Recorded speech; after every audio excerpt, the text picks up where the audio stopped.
할렐루야. 저와 여러분이 부름받은 교회 공동체로 또 세상에 나가서는 여러분 한 사람 한 사람이 각자 교회로 그렇게 하나님의 나라를 이루며 사시기를 주님의 이름으로 축복합니다. 오늘은요, 성결교회 주일입니다. 교회 전체의 그런 절기라기보다는 우리가 속한 기독교 대한성결교회 안에서 지키는 그런 기념일인데요. 오늘 5월 30일이 우리 성결교회 교단의 생일입니다. 생일. 1907년, 115년 전에 서울 종로에서 동양성교회 복음전도관이라는 전도 기관으로 우리 교회가 시작이 되었죠. 그래서 우리 교단에서는 성결교회가 시작된 이 날을 기념해서 5월의 마지막 주일을 성결교회 주일로 지키고 있습니다. 그래서 오늘은 그 교회에 대한 생각들을 조금 여러분들과 말씀으로 나누고 정리를 조금 해보려고 합니다. 성경이 말하는 교회는 과연 무엇인지 다 다룰 수는 없지만 개괄적으로 간단하게 좀 나눠보고요.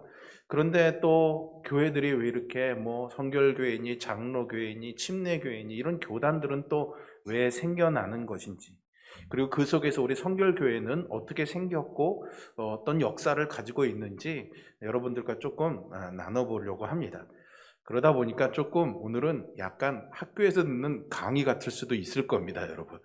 네, 그러나 수업이라고 생각하지 마시고, 네, TV에 나오는 역사 프로그램이다 생각하시고, 또 교회의 그런 발자취들을 우리가 생각해 보면서 오늘의 우리 교회를 향한 하나님의 마음이 저와 여러분 모두에게 함께 누려지기를 간절히 소망합니다. 여러분 보통 어디 교회에 갑시다 라고 이렇게 말을 들을 때 머릿속에 가장 먼저 떠오르는 게 뭘까요? 우리가 홍천성결교회 갑시다 할 때 여러분 머리에 제일 먼저 떠오르는 것은 아마 갈마공리에 있는 회색 대리석으로 예쁘게 만든 교회 건물을 생각할 것입니다. 그러나 성경이 말하는 교회의 개념은 그런 건물이 아니죠. 건물 안에 모여있는 믿음의 사람들, 성도들의 모임이 진정한 교회라고 성경은 말해주고 있습니다. 신약 성경에서 교회를 가리키는 단어가 헬라어로 에클레시아라는 단어입니다. 여러분들 한두 번은 다 들어보셨으리라, 신앙생활을 하여 오셨으면 생각이 됩니다.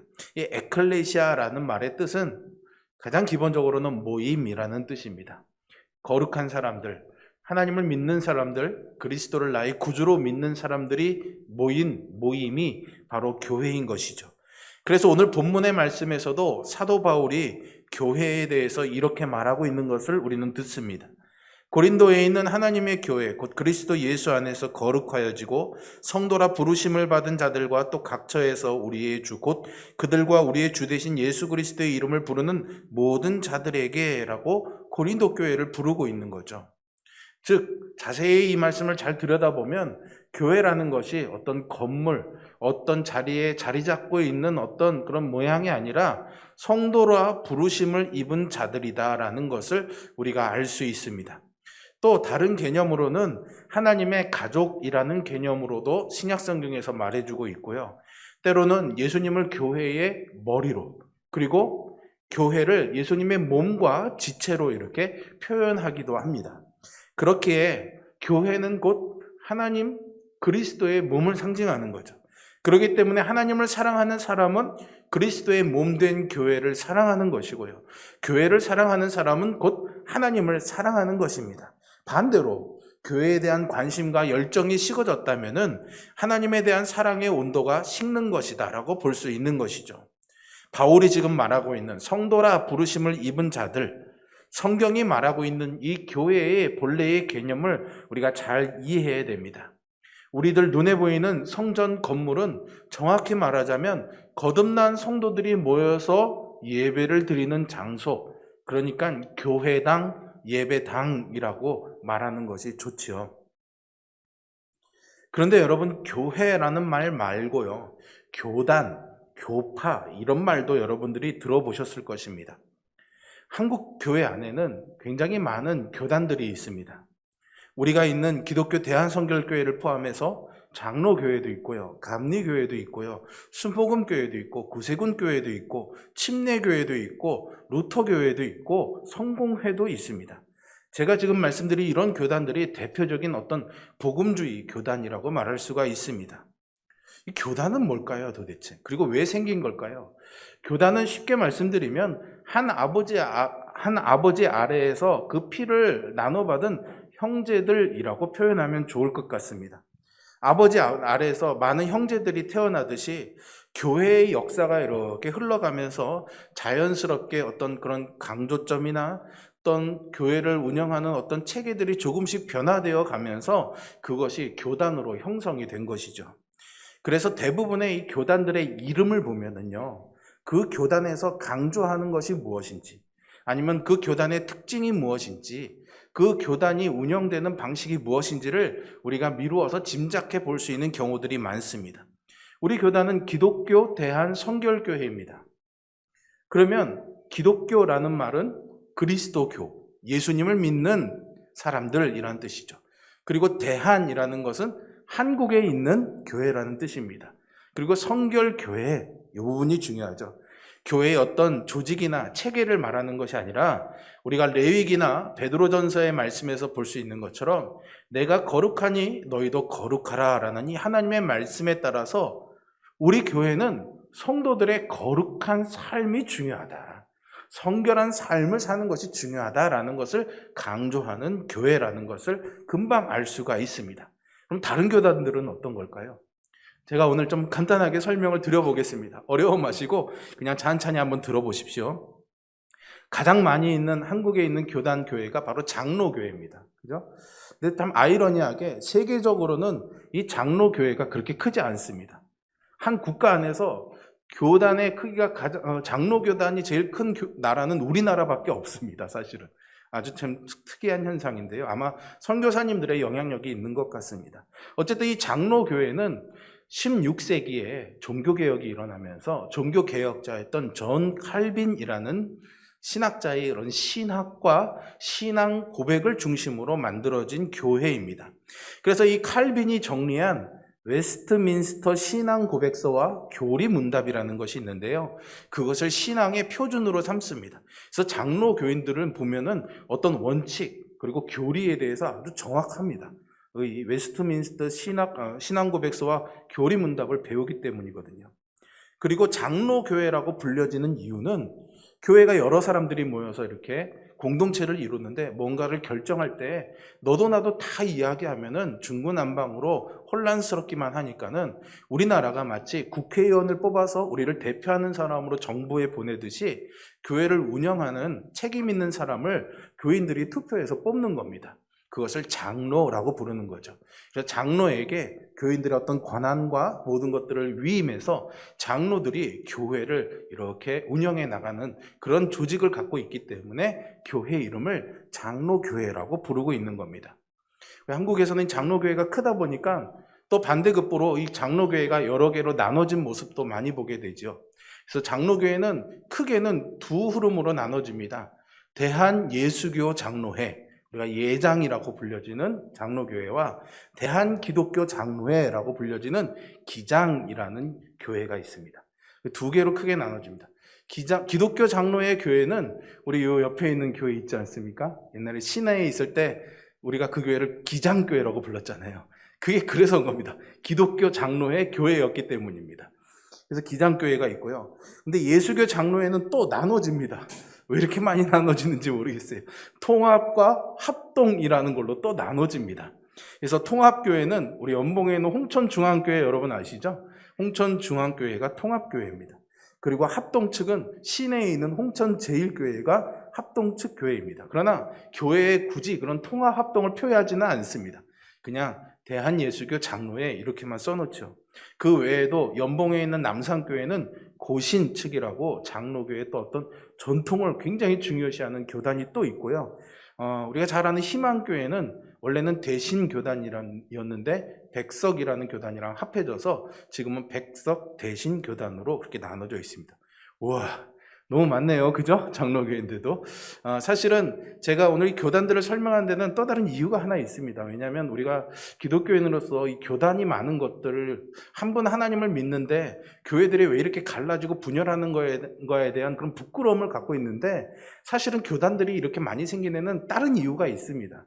그러나 이 장로교회들이 나눠지는 과정에는 그것이 아닌 어떤 이권 다툼이나 어떤 또 정치 문제 이런 것들이 조금은 또 결부되어 있는 것들도 있기 때문에 또 그렇지만 않다라고 말하기는 좀 어렵습니다. 그러나 큰 교회의 역사의 흐름에 보면은 교단들이 생겨난 중요한 이유가 하나 있습니다.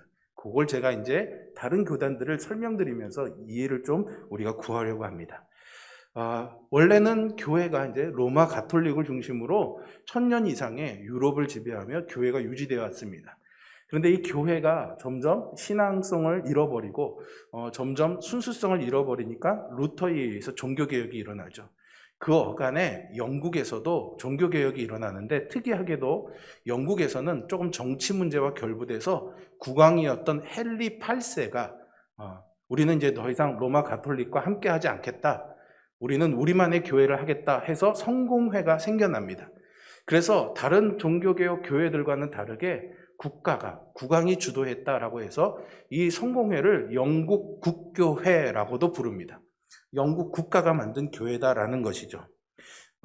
그리고 그래서 이 교회를 운영하는 방법은 여전히 로마 가톨릭의 방법을 가져오지만은 신앙은 또 종교 개혁을 일으킨 개신교회와 또 비슷한 면이 있습니다. 그래서 이 성공회는 가톨릭과 개신교의 중간 지점에 위치한다라고 여러분들이 좀 생각해 보시면 됩니다. 그래서 영국에서 이제 성공회, 뭔가 이제 로마 가톨릭의 그런 교권주의와 구태의한 신앙이 아니라 새로운 신앙을 해 나갔지만 시간이 점점 흘러가고 산업혁명이 일어나면서 사회가 막 요동을 합니다. 그러니까 교회가 또 순수성을 잃어버리죠. 그래서 그 안에서 다시 우리가 잃어버린 신앙을 찾아야 된다. 복음에 대한 열정을 회복하자라는 운동이 일어납니다. 그게 여러분 청교도 운동이었습니다. 철저한 신앙의 원칙을 고수하자라는 거죠. 그런데 그 안에서 그러한 운동을 일으키면서 사람들에게 말씀을 전하고 큰 부흥 운동을 일으킨 분이 한 분 나타나게 됩니다. 누굴까요? 지난주에 제가 말씀드렸죠. 요한 웨슬레, 존 웨슬레 목사님이 복음을 전하고 열정적으로 전도하다 보니까 점점 사람들이 모여들기 시작하는 거예요. 그러다 보니까는 본인은 여전히 성공의 목사였지만은 결국에는 그 모인 사람들이 나중에는 감리교회가 됩니다. 이 감리교회를 말하는 영어가 메소디스트인데요. 이 메소디스트는 원래 방법, 규칙 뭐 그런 겁니다. 규칙을 지키는 사람들이라는 뜻인 거예요. 성경의 규칙을 철저하게 지키는 신앙을 하고 싶었던 사람들이다라는 거죠. 그래서 그들이 모여서 그렇게 복음 말씀을 지키고 사회를 섬기고 사람들을 섬기는 그런 교회가 돼서 이 사람들이 나중에 미국으로 신대륙으로 건너와서 미국에서 감리교단으로 아주 크게 성장하게 되는 거죠. 그래서 지금 미국은 침례교와 함께 이 감리교단이 가장 큰 교단이기도 합니다. 그래서 미국에서는 이 감리교회가 큰 부흥운동을 일으키게 됩니다. 그런데 또 시간이 흐르니까 어떻게 될까요, 여러분? 사람이 참 희한한 겁니다. 시간이 흐르면은 항상 사랑이 식어요. 열정이 식지 않습니까? 그러니까는 또 미국 사회 안에서 이러면 안 되겠다. 더군다나 거기에 2차 세계대전, 1차 세계대전, 뭐 경제공황 이런 문제들도 나중에 일어나지만 사람들이 뭔가 두려움에 사로잡히면서 안 되겠다. 우리 기도해야겠다. 우리 성령 체험해야 되지 않겠어? 머리로는 많이 알고 있는데 뭔가 성령 체험이 부족해. 기도 열심히 하자. 기도 운동이 일어나면서 엄청난 부흥 운동이 다시 19세기에 일어나게 됩니다. 그래서 성령 체험하고 기도하는 그런 신앙의 순수성과 열정을 회복하는 운동이 일어나서 사람들이 또 모여들다 보니까 생겨난 것이 바로 오순절 교회였습니다. 그래서 이 오순절 교회는 어떤 성령의 초자연적인 능력, 방언, 병고침, 그런 성령 운동을 주도하게 되죠. 그리고 사실은 이 성령 운동이 삶으로 나타나는 성결 운동으로 이렇게 이어지면서 사람들이 복음을 들고 나가서 선교사로 나가 헌신하면서 우리 한국에도 복음이 들어오게 되었고 이 오순절 운동으로 인해서 결국 우리 성결교회도 생기게 된 겁니다. 이건 제가 뒤에 다시 설명드리겠습니다. 그래서 웨슬리에서 시작된 감리교회 그리고 오순절 운동 그리고 우리 성결교회는 다 웨슬리 목사님과 연결이 있다고 해서 웨슬리안 교회라고 세계적으로 불려지기도 합니다. 어쨌든 오순절 교회는 우리나라에 들어와서 1960년도에 보시는 것처럼 순복음 운동이 일어나게 됩니다. 복음을 열정적으로 전하자라는 운동이죠. 그러다 보니까 교회에 순복음 이름이 붙게 되는 겁니다. 순복음 교회의 원래 공식적인 교단 명칭은 기독교 대한 하나님의 성회입니다. 근데 우리는 보통 순복음 교회, 순복음 교단이라고 부르죠. 1960년대 순복음 운동이 아주 불같이 일어났거든요. 그래서 그 오순절 교회 개통의 교회 안에서는 오중복음과 함께 삼박자 축복, 여러분 들어보셨죠? 아마 순복음 교회 나오신 분들은 많이 들어보셨을 것입니다. 이것이 굉장히 중요하게 여겨지게 됩니다. 그리고 또 다른 교단인 침례교회가 있습니다. 침례교회. 침례교회를 시작한 목사님이 존 스미스 목사님인데 이분도 원래는 영국 성공회 목사님이었습니다. 아까 웨슬리 목사님처럼 이러면 안 되겠다. 우리 신앙의 순수성, 복음의 원칙을 잘 지키자라는 그런 마음으로 신앙생활을 하면서 우리가 말로만 하면 어떡하냐. 믿음의 결단을 해야 되지. 그래서 개인의 신앙 결단이 굉장히 중요하다라는 것을 말씀해 주시고 우리가 그냥 교회에서 그냥 머리에 물 쬐끔 뿌리고 세례받는 게 무슨 세례냐. 완전히 거듭나고 새로워지려면 예수님처럼 물에 들어갔다가 나오는 세례를 받아야 진짜로 우리는 세례받는 거다라는 것을 강조합니다. 그래서 침례만 세례라고 인정하게 되는 겁니다. 침례가 중요해 라고 말하다 보니까 교회가 뭐가 된 거예요? 침례교회가 된 겁니다. 그리고 아직 믿음의 고백을 할 수 없는 어린 아이들에게 세례를 주는 것은 온당하지 않다. 그래서 유아 세례도 인정하지 않습니다. 그리고 또 영국 국교회나 이런 교회들, 로마 가톨릭을 보면 교회의 어떤 권력을 가진 사람들의 횡포가 심해지니까 우리 그렇게 하지 말자. 우리는 모여서 모두가 다 주인이 되자. 교인 모두가 주인이 되자라는 마음을 가지며 회중 정치를 시작하는 거죠. 그래서 침례교회에서는 교단이나 어떤 권력을 가진 사람이 교회를 흔들 수가 없습니다. 그래서 교단이나 어떤 정치적인 힘을 다 배제하고 그래서 교회 안에 장로도 만들지 않습니다. 그리고 교회가 자체적으로 뭔가를 해나갈 수 있는 그런 제도가 잘 돼 있습니다. 그래서 어떤 교단보다는 교회의 독립성을 강조합니다. 그래서 교회 안에서 말씀 전하는 사람도 이렇게 세울 수가 있는 거죠. 이게 이제 침례교회의 특징입니다. 근데 사실은 이게 한국교회에서는 너무 자유롭다 보니까는 사실은 구원파라든가 뭐 이런 지금 이단들의 일부들이 이 침례교에서 파생되어 나온 교단들이 사실은 좀 꽤 있는 편입니다. 그렇다고 침례교가 이단이라는 말은 아닙니다. 여러분 이거 오해하지 말고 들으십시오. 이제 그런 경향이 있다라는 거죠. 이 외에도 우리가 성탄절 때마다 보는 분들이 있죠. 구세군 윌리엄 부스라는 분이 교회를 군대 조직처럼 만드는 겁니다. 그리고 군대 장교를 만들고 군인을 만드는 것처럼 목회자를 성도들을 훈련시키고 그렇게 군대 조직으로 운영하는 교회가 바로 구세군 교회이죠. 그리고 종교개혁자였던 마틴 루터의 신학과 신앙을 따르는 루터 교회도 우리나라에 일부 들어와 있습니다.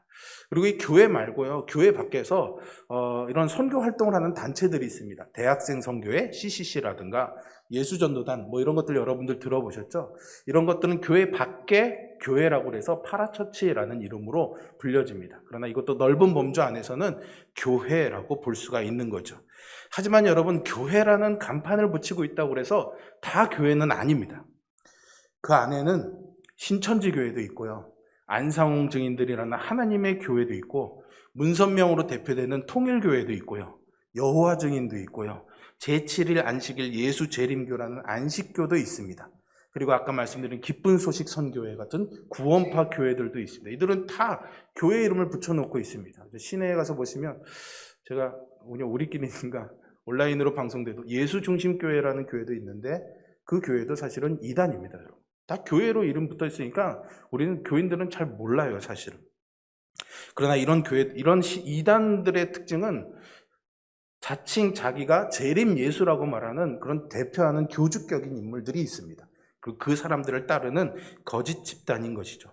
예수의 영이 아닌 거짓 영을 따르는 사람들입니다. 그래서 이 이단들은 예수를 따르는 기존 교회를 미워하고 대적합니다. 그래서 우리는 이 이단들을 결코 가까이 해서는 안 됩니다. 최근에 코로나로 인해서 큰 곤욕을 겪었던 선교단체가 있습니다. 사실은 그 선교단체는 그 이전부터 많은 교단들에서 문제시되어 왔던 교단들이에요.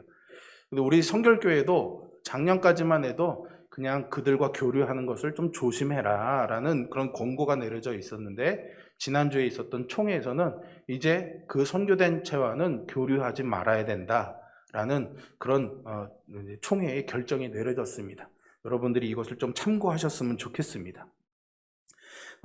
그러면 이제 성결교회는 과연 어떻게 우리가 시작이 되었는가? 우리 부모님이 어디서 태어났고 어떤 성장 과정을 거쳐왔는지 알면은 내가 오늘 어떤 삶을 사는지를 이해할 수가 있잖아요. 그런 의미에서 우리가 성결교회도 어떻게 시작되었는가를 한 번은 여러분들이 들어보셔야 되지 않을까요? 저는 신학교에서 공부를 했으니까 수도 없이 들었지만 그래도 여러분들이 한 번은 들어보셔야 될 것 같아서 오늘 설교 시간이지만 오늘은 여러분들과 이것을 마지막으로 한번 나누고 말씀을 정리하겠습니다. 성결교회의 시작을 말하려면은 아까 말씀드렸던 미국에서 일어난 19세기의 부흥운동을 먼저 이야기해야 됩니다. 이 19세기 미국에서 부흥운동이 일어날 때 많은 사람들이 은혜를 경험하고 하나님 앞에 헌신합니다. 그 가운데 찰스 카우만이라는 분이 있었습니다. 찰스 카우만이라는, 잘생기셨죠, 굉장히. 근데 이분이요, 굉장히 똑똑하고 엘리트였습니다. 그 당시에 미국의 아주 유명한 전신회사를 다녔는데요. 그 당시에 미국의 전신회사를 다닌다는 것은 지금의 네땡버 뭐 이런 데 있잖아요. 카땡오 뭐 이런 IT 기업, 아주 잘 나가는 IT 기업에 다니는 거랑 똑같은 그런 아주 엘리트였습니다. 근데 이분이 1894년 미국의 시카고라는 도시에서 심프슨 선교대회에 참여했다가 은혜를 경험하고 선교사로 헌신을 합니다. 그리고 그런 마음을 모았던 사람들을 그런 헌신한 사람들을 모아가지고 우리가 이 복음을 들고 저 아시아에 가서 복음을 전하자. 그래서 선교팀을 만듭니다. 그 팀의 이름을 동양선교회라고 말합니다.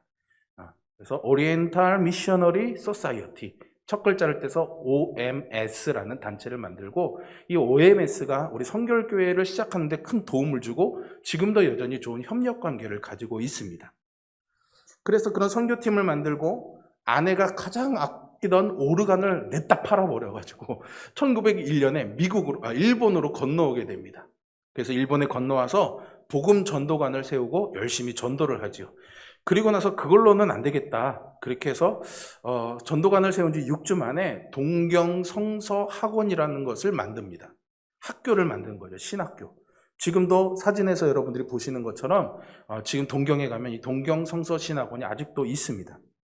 그리고 혼자 하기 힘드니까 후배였던 어니스트 길보른이라는 목사님을 불러가지고 함께 동역하기 시작하는 거죠. 그렇게 열심히 학생들을 가르치고 복음을 전하던 1905년 4월의 어느 날, 갑자기 이 학교의 운동장에 바람이 싹 불면서 흰 적삼 두루마기를 바람에 흩날리며 2명의 청년이 등장합니다. 그 2 청년의 이름이 바로 정빈, 김상준이었습니다. 이 2명의 청년이 복음의 열정을 안고 일본으로 건너온 거죠. 이 중에 김상준이라는 분은 아주 엄격한 유교 집안의 외아들이었습니다.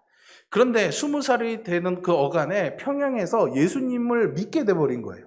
그러니 집안이 발칵 뒤집어졌습니다. 예수 귀신 믿는다 난리가 난 거죠. 그래서 이 아들을 붙잡아다가 멍석말이를 하고 막 거의 죽음에 이르렀지만 결국 가까스로 살아나와가지고 이 친구 정빈과 함께 김상준이 동경으로 건너온 거죠. 그래서 교장실에 카우만 목사님을 보는 순간 말도 안 통하지만 할렐루야 하면서 서로가 그리스도 안에 한 형제임을 확인할 수가 있었던 것이죠. 그리고 학교에서 열심히 2년 동안 공부를 합니다. 그래서 공부를 하고 졸업하자마자 바로 한국으로 다시 돌아오게 됩니다. 1907년 5월 30일 1907년 5월 30일에 종로에 있는 무교동, 우리 전옥재 권사님이 무교동 낙지집을 하시는데 여러분들 외우시기 딱 좋을 것 같아요. 그죠? 예, 전옥재 권사님 집에서 시작했다는 말은 아닙니다. 예, 종로에 있는 무교동에 전도관을 세웁니다. 그 이름을 동양선교회 복음전도관이라는, 여러분들이 보시는 사진은 그거부터 한참 좀 5년 뒤에 있는 1912년의 사진인데요. 동양선교회 복음전도관을 시작하고요. 이 무교동 일대에서 우리 성결교회 사중복음, 중생, 성결, 신유, 재림, 이 복음을 강조하면서 꽹가리치고 장구치고 막 그러면서 열정적으로 노방전도를 시작합니다. 이게 바로 우리 성결교회의 시작이었던 것이죠. 일본에서 배운 방법대로 예수 믿고 구원받으라는 이 노방전도를 이 두 사람은 열심히 했고, 이 전도 설교에 감명받은 사람들이 예수님을 믿기로 결정하니까 이 두 사람은 자기들은 교회가 아니니까 집에 가까운 교회들, 선교사님들이 만들어 놓은 교회들을 다니라고 사람들에게 권면을 했던 거죠. 근데 마침 우리 교단이, 이 전도관이 만들었던 1907년은요, 여러분, 사실은 우리나라 대한민국에 평양부터 시작한 대부흥 운동이 일어날 때였습니다. 그러니 길거리에 나가서 복음을 전하면 사람들이 거기에 막 감동이 되는 거죠. 특별히 일제강압기라는 어려운 상황에서 사람들에게는 한 줄기 희망의 빛이었던 겁니다. 그래서 길거리에서 복음을 전하면 그 자리에서 예수님을 믿고 무릎 꿇고 회개하고 결신하는 사람들이 있었다고 그래요. 그래서 낮에는 복음을 전하고 밤에는 이 사람들을 모아서 예배를 드리고 하나님의 말씀을 가르치게 됩니다. 점점 사람들이 모여들다 보니까 이거 우리만 할 일이 아니구나. 조금 사람들을 가르쳐서 훈련시켜서 이 사람들도 복음을 해야 되겠다라는 마음이 들어서 그로부터 4년 뒤인 1911년 3월 13일에 이 복음 전도관 안에 임시로 경성 성서 학원을 만듭니다. 신학교를 만드는 거죠. 이것이 지금 부천에 있는 우리 교단 신학교인 서울신학대학교가 되는 겁니다. 이 신학교 안에서 학생들이 열심히 공부를 하면서 재학생이나 졸업생이나 복음을 열심히 전하게 됩니다. 그래서 10년이 흐른 2011년에는 전국에 복음 전도관이, 그러니까 교회죠. 복음 전도관이 33개나 넘쳐나게 되는 큰 부흥이 일어나게 되는 거죠.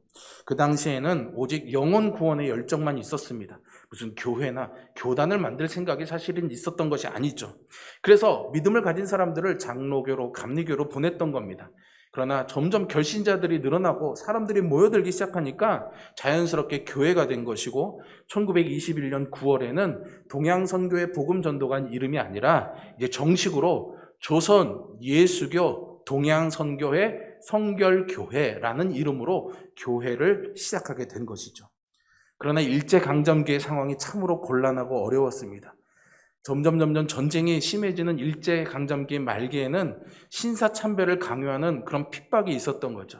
우리 성결교회 신앙을 가진 선배들은 이 신사참배를 거부했습니다. 여러분들이 15년도에 저랑 같이 갔던 강경교회에서의 신사참배 거부운동 같은 것들이었죠. 결국 일제가 이런 교회를 그냥 둘 수가 없었잖아요. 그래서 우리 성결교회 사중복음이었던 중생성결 신유 재림에서 이 재림의 신앙이 이 일본의 일본 왕 이름은 뭐라고 그러죠? 일황, 천황과 이렇게 맞지 않는다고 해서 이 재림 교리를 꼬투리 삼아가지고 우리 성결교회를 해산시켜버립니다. 강제로. 탁 터지게, 교회 못 모이게 만드는 거죠. 그리고 나서 해방을 맞이하고 다시 교단이 재건되지만 한국전쟁의 화마가 교회를 또 뒤덮게 됩니다. 그래서 많은 순교자들이 나오죠. 대표적인 순교자가 바로 증도에서 나온 복음 전도자였던 문준경 전도사님이었습니다. 그 외에도 논산에 있는 병촌교회에서 66명의 순교자가 나왔고요. 정읍에 있는 두암교회에서도 23명의 순교자가 있었고요. 신안에 있는 이 문준경 전도사님이 사역했던 진리교회에서도 43명의 성도가 순교를 당하게 됩니다. 여러분, 우리 성결교회는 이렇게 아름다운 신앙의 전통, 복음의 열정과 순교자들의 피로 세워져서 성장을 해왔습니다. 하지만 좀 안타깝게도 1960년대에 어떤 교회 연합기구에 가입하느냐 안 하느냐의 이 문제로 좀 갈등이 생겨서 결국에는 기독교 대한선결교회와 예수교 대한선결교회로 나눠지게 됩니다. 이것이 우리 교단 역사의 가장 가슴 아프고 슬픈 사건이기도 합니다. 2000년대에 들어오면서 두 교단이 다시 한번 하나가 돼보자라는 이야기도 있었지만 여러 가지로 좀 어려운 점들이 있어서 답보 상태에 있는 겁니다. 복음이 이 땅에 들어온 이후로 수많은 교단들이 어려움과 고난의 역사를 지나왔습니다.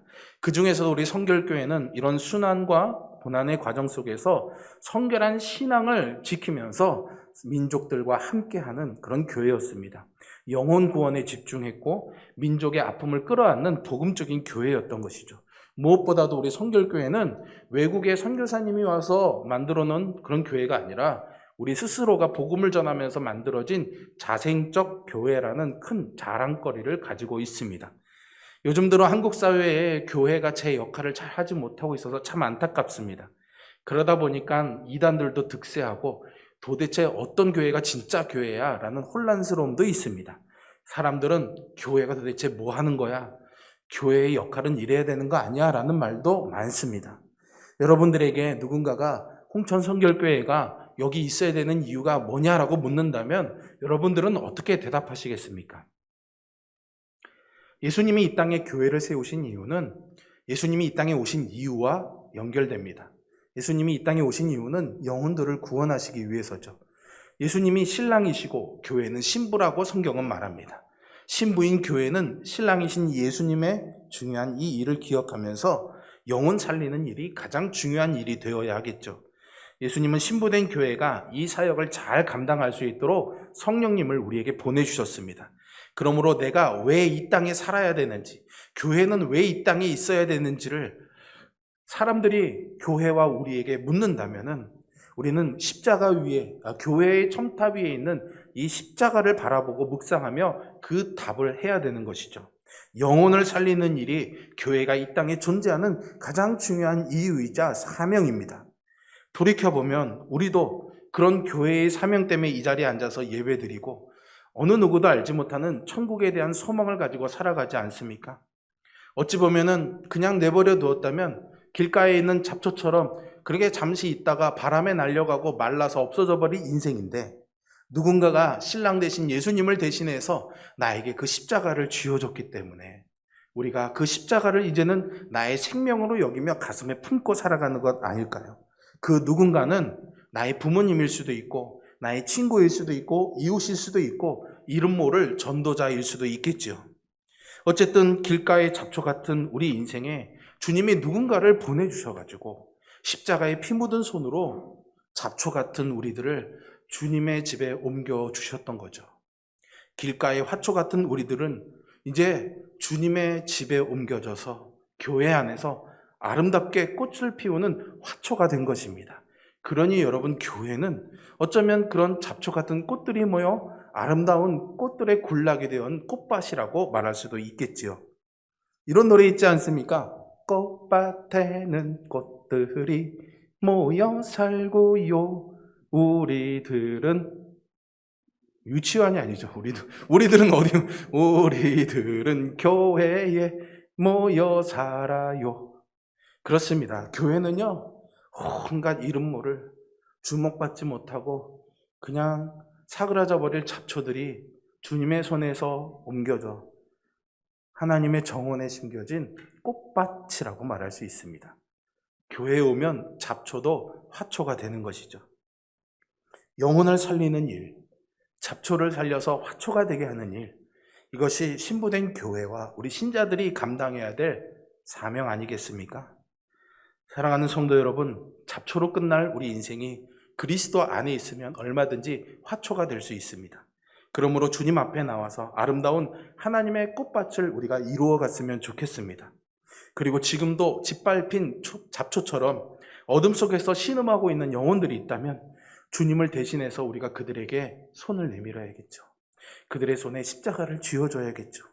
이것이 신랑 되신 예수님을 돕는 교회의 사명입니다. 오늘은 성결교회 주일입니다. 다른 복음주의 교단들도 그랬지만 우리 성결교회도 처음부터 영혼을 살리는 전도의 열정으로 뜨거웠습니다. 그러므로 예수님의 몸된 교회를 내 몸같이 사랑하고요, 주님이 다시 오시는 그날까지 오직 예수, 오직 복음을 가지고 이웃을 사랑하며 살아가는 저와 여러분이 될 수 있기를 주님의 이름으로 축복합니다. 기도하겠습니다.